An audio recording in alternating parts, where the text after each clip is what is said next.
In this episode, what are cluster headaches and how do you address them? How do you lose weight even when you're in pain? And can food coloring hurt my body? This is the Ask Dr. Daniel DC show.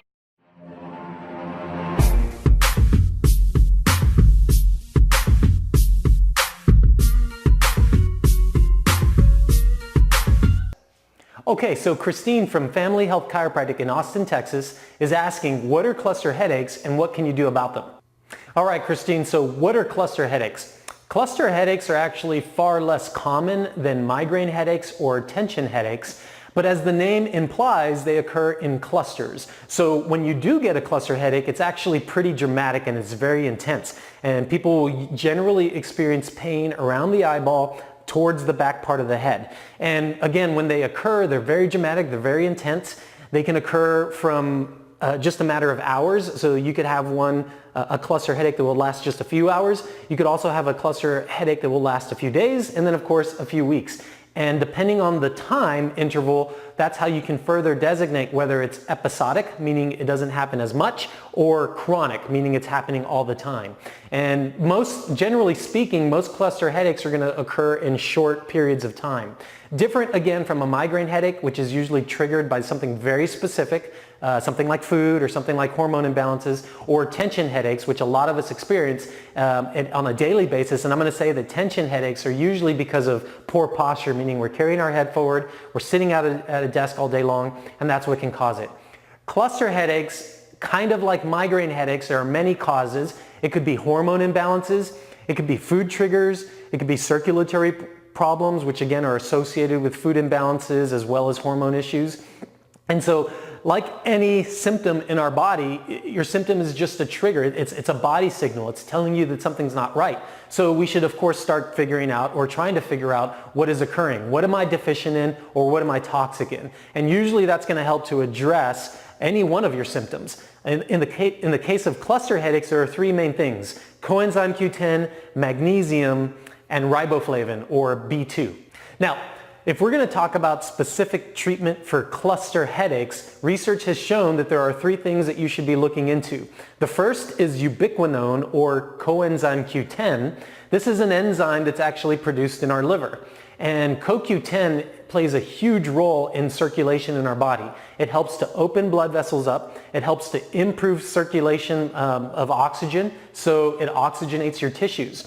If you're deficient in ubiquinone or CoQ10, or your body's not producing enough of it, then your blood vessels will start to constrict, and that could of course contribute to your headaches. So make sure that you try supplementing with CoQ10 if you're having cluster headaches.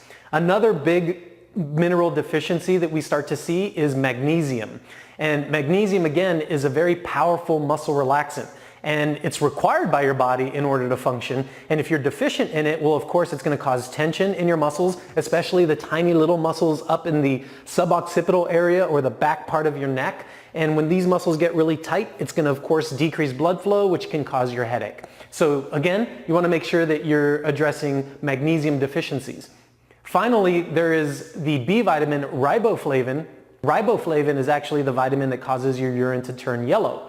A lot of times people will take vitamins and they think that they're just peeing it out because their urine turns yellow, and that's actually a myth. That's not true at all. Your body will absorb all the riboflavin it needs, and then any excess will be pushed out, thus turning your urine into a yellow color. So to summarize, how do you address cluster headaches? First, you want to make sure that you're supplementing with CoQ10.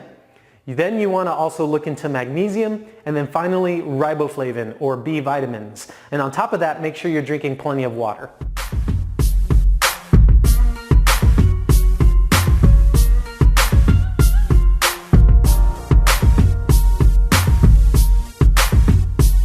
All right, so this next question comes from Tatiana, again from Family Health Chiropractic in Austin, Texas. She's one of my patients that I've taken care of for quite a while. And she wants to know, how can you lose weight, or how can you stay motivated to lose weight even when you're in a lot of pain? She feels like she's in a vicious cycle. Now, Tatiana, this is a big thing because you said, how can you stay motivated, or how can I motivate you? The reality is that I cannot motivate anyone for a long period of time. So I could talk to you right now and you could get highly motivated, and then 2 or 3 days later it's just going to sink. So really what I would suggest is you figure out your why. Most people are walking around, living their lives, not realizing how many blind spots when it comes to health that there are, and how many of those blind spots that they're missing allowing tragedy to set place, or allowing tragedy to set in. So when I talk about blind spots, of course, the most common thing we think about is when we're driving in our car and there's a blind spot, and you know that. And so when you're driving, that's the reason why you're going to look, or you should at least pay attention to make sure that there's not a car coming to hit you. If you saw a car coming to hit you, you would not need me to motivate you to get out of the way. You would certainly just swerve and get the hell out of the way. That is how you need to look at your health. You don't need somebody, you don't need a health coach to motivate you. You need to know your blind spots. You need to know the tragedy associated with those blind spots or not paying attention. And that will then, of course, initiate or kick in constant motivation and inspiration. As soon as you understand why you need to be losing weight, why you need to be fit, then you're going to be internally motivated to move towards those things, as opposed to me needing to motivate you. So that's step number one. Step number two, how do you lose weight when you're in a lot of pain? I've got 3 things that I'm going to recommend for you. The first thing is for 30 days, you're going to eliminate all kinds of white bread, white pasta, white crackers, white sauces. In fact, eliminate all sauces. And what you're going to focus on instead is 50% of your plate is going to be grass-fed beef, chicken, or fish. The other 50% of your plate is going to be green leafy vegetables, kale, spinach, cauliflower, broccoli. Number 3, you're going to eliminate all nightshades. So I want you to go and Google nightshades, Google foods in the nightshade family, and any food in the nightshade family you're going to eliminate. You're going to do that for 30 days, all those 3 things for 30 days.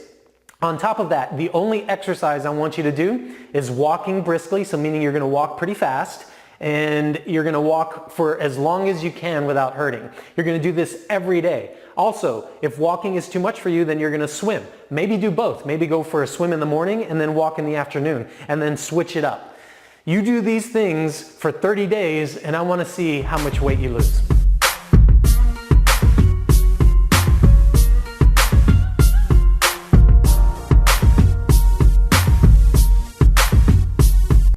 Okay, so this next question comes from Richard, and Richard wants to know, are food colorings harmful for my body, or should I eliminate them from my diet?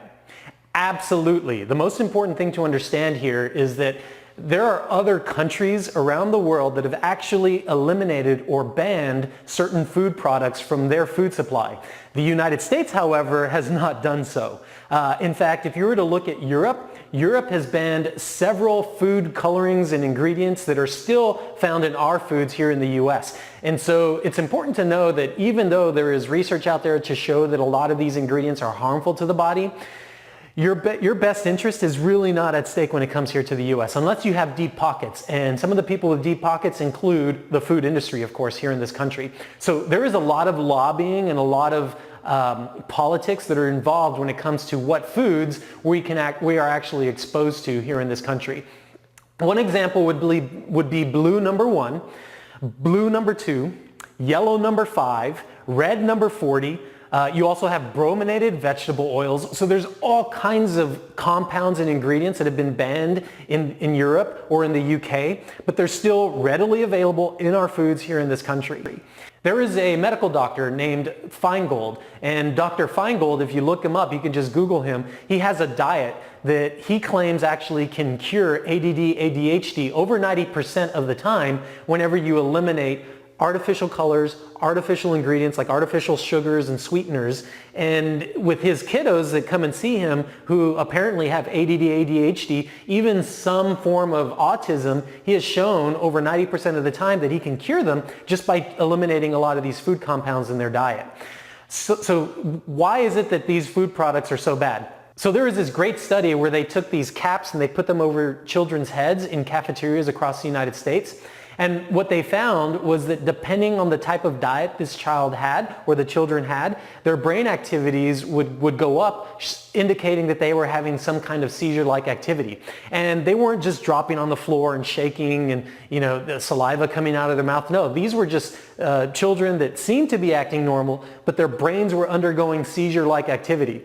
And what they also did was they were able to demonstrate how these same kids who ate bad foods, who indicated that they had higher brain activity that would indicate seizures, also did poorly in terms of memory and recall testing, and eventually a lot of them were diagnosed as having ADD or ADHD. Again, all of this relating back to the types of foods that they were eating in the lunchrooms. So yes, be very careful with the types of foods that you put into your body. Be very careful with anything artificial, especially food colorings, especially artificial sugars, because these are known neurotoxins. These are compounds that we know that will attack the brain and will affect the way your body's functioning. So again, yes, artificial food coloring is harmful for your body. I have no idea other than politics and propaganda and lobbying as to why they're still even allowed in this country. It seems that we just like to circle the wagons and shoot in when it comes to the people of the United States. So you should definitely stay informed. I would highly, highly recommend that you send letters to your congressman asking them why we don't pay attention to something like this more.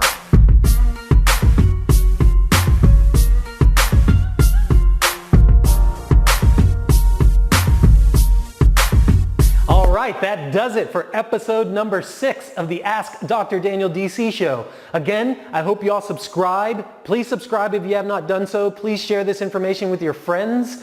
You can find me on Facebook at /Dr. Daniel DC. I'm also on Twitter at Ask Dr. Daniel DC. You can Snapchat me. My username is Dr. Daniel DC, and you can follow me on Instagram at Dr. Daniel DC. I hope you guys are having a great day. I hope you enjoyed the episode. See you at the next one.